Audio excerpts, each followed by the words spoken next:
Kopuru gordina ikaragarria da, ez? Badakigu gaixotasun kardiobaskularrek eragite dituztela urtean 18 milioi heriotza munduan. Hau da, heriotza guztien herenak gaixotasun kardiobaskularrengatik gertatzen dira.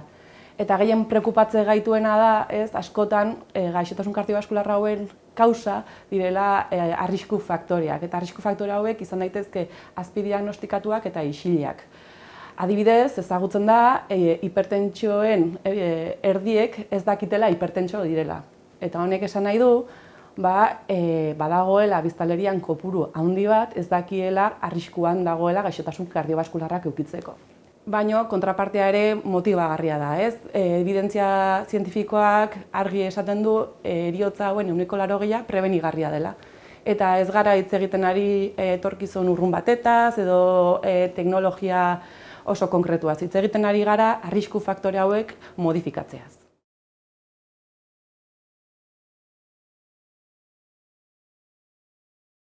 Arrisku faktorea dira denok ezagutzen ditugunak. Kolesterola, hipertensioa, diabetesa, obesidadea, sedentarismoa eta dieta. Eta hauetan garrantzitsuena hipertentsioa izango litzake. Dalako poblazio mailan hau aldatuta onura gehien ekarri dezakeena. Hipertensio arteriala da poblazio mailan gehien alda daiteken arrisku faktorea. Badakigu munduan 1000 milioi pertsona baino gehiago hipertensio direla. Eta badakigu ere bai, iktusen eta bihotzekoen 40%aren erantzule zuzena dela.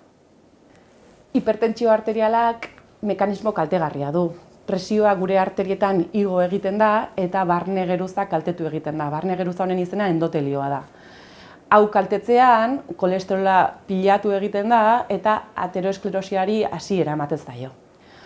Orduan, badakigu hipertensioa kontrolatzea ez dela zenbaki bat kontrolatzea bakarrik. Badakigu hipertensioa kontrolatuta gaixotasun kardiobaskularrak ere gutxitu egiten ditugula.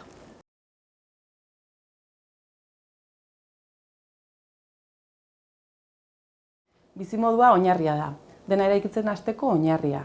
Badakigu erretzeari utzita infarto bat edukitzeko probabilitatea erdira jaisten dela lehenengo urtean.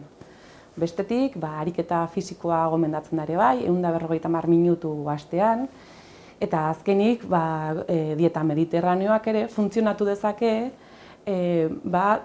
tratamendu antiinflamatorio eta antioxidatzaile modura, ez? Eta gure arrisku kardiobaskular hori jaitsi dezake.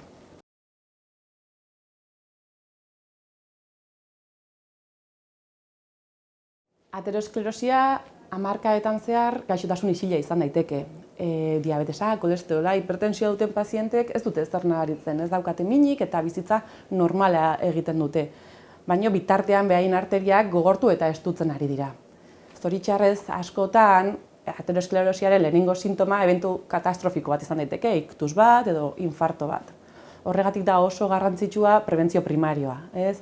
Horietan egin beharko litzakena da tensio bat hartu urtean behin eta analitika batekin kolesterola begiratu. Horrela, gure pazienteen jakin dezakete ze arrisku daukaten eta nolabait modifikatu ditzakegu arrisku faktoreak.